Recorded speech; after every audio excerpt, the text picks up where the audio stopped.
Hi, I'm Zach Perlman. And I'm Zed Cutsinger. Spoiler country was taken, so this is Spoiler Boys.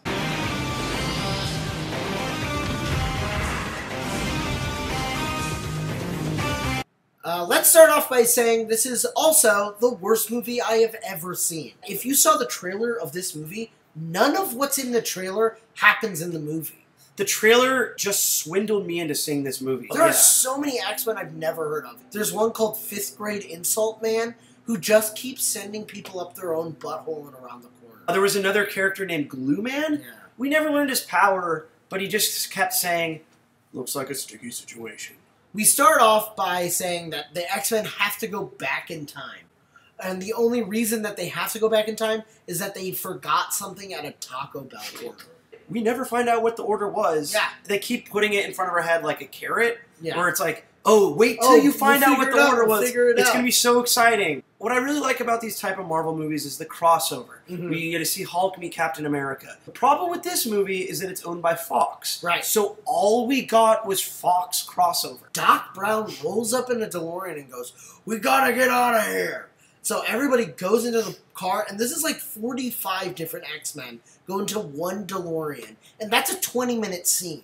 So they go back to the 90s, which was, I guess, not far enough. A knock on the DeLorean, and it's Mulder and Scully. David Duchovny just goes, I don't want to be here. And then it follows him. He gets into his car, says goodbye to everybody, goes home and takes a shower. And then you just watch him take a shower. And at one point he goes, I could use some Taco Bell.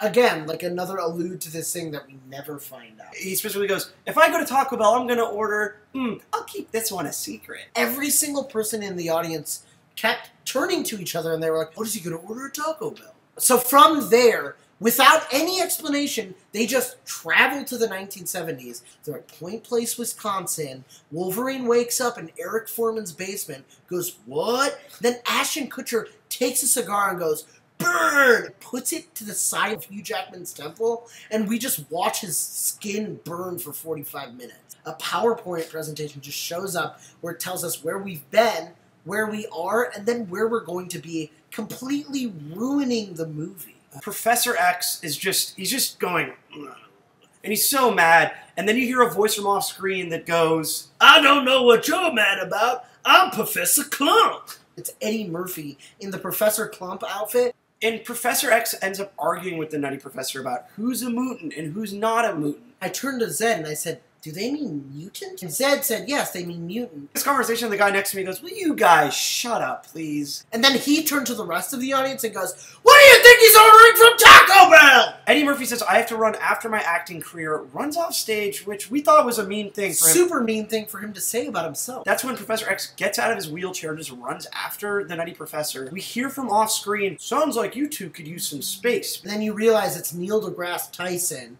just under one single point of light, and he goes, Cosmos, Sundays on Fox. That's the end of the movie. Hey, if you liked our review, you can reach us at I Don't Care, and who cares what you think. I'm Zach Perlman. And I'm Zed Cutsinger, and this has been Spoiler Boys.